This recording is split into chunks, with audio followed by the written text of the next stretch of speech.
Tu t'imagines déjà à la retraite?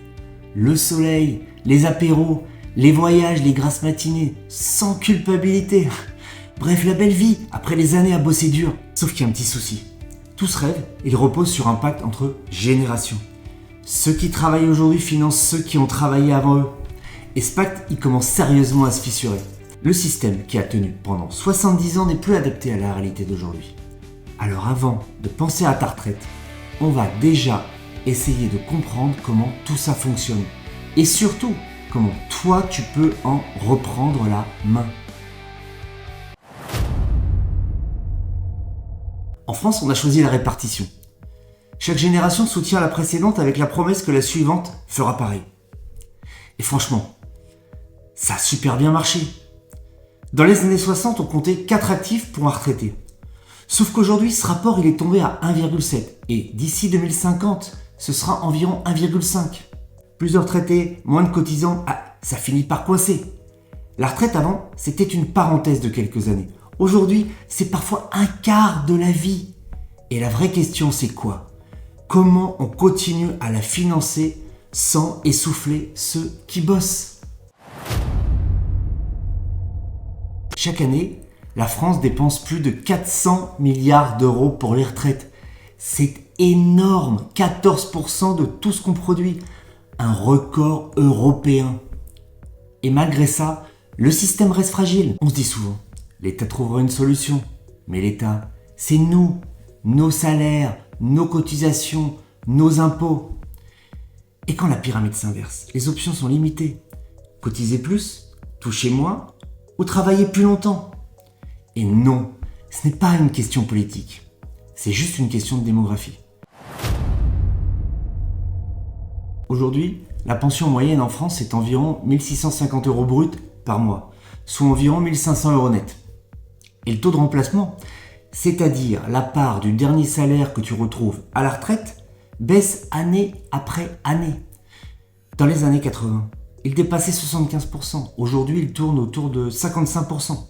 Et selon le Conseil d'orientation des retraites, on tomberait autour de 45% d'ici 2070.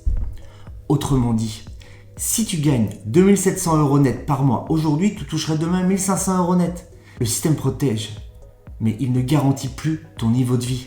Et c'est là que tu dois commencer à agir. Faisons un petit calcul rapide.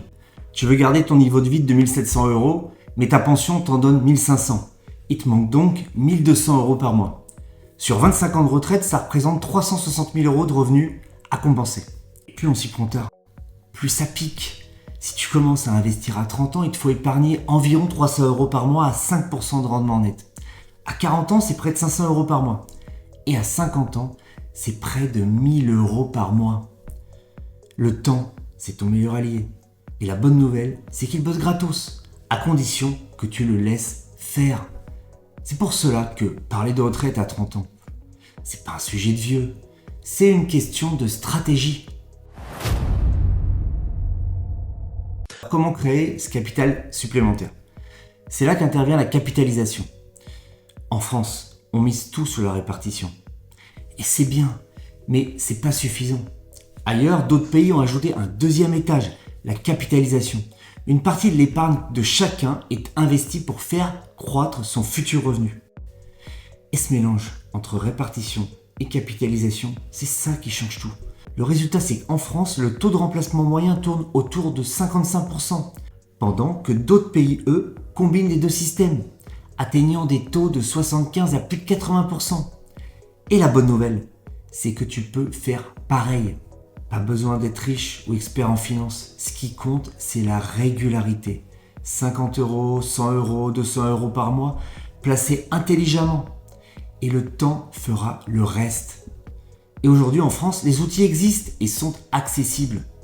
Tu as le PER, qui est le plan épargne retraite qui te permet d'épargner avec un avantage fiscal. Il y a aussi l'assurance vie, plus flexible et liquide, qui est idéal pour diversifier sur le long terme.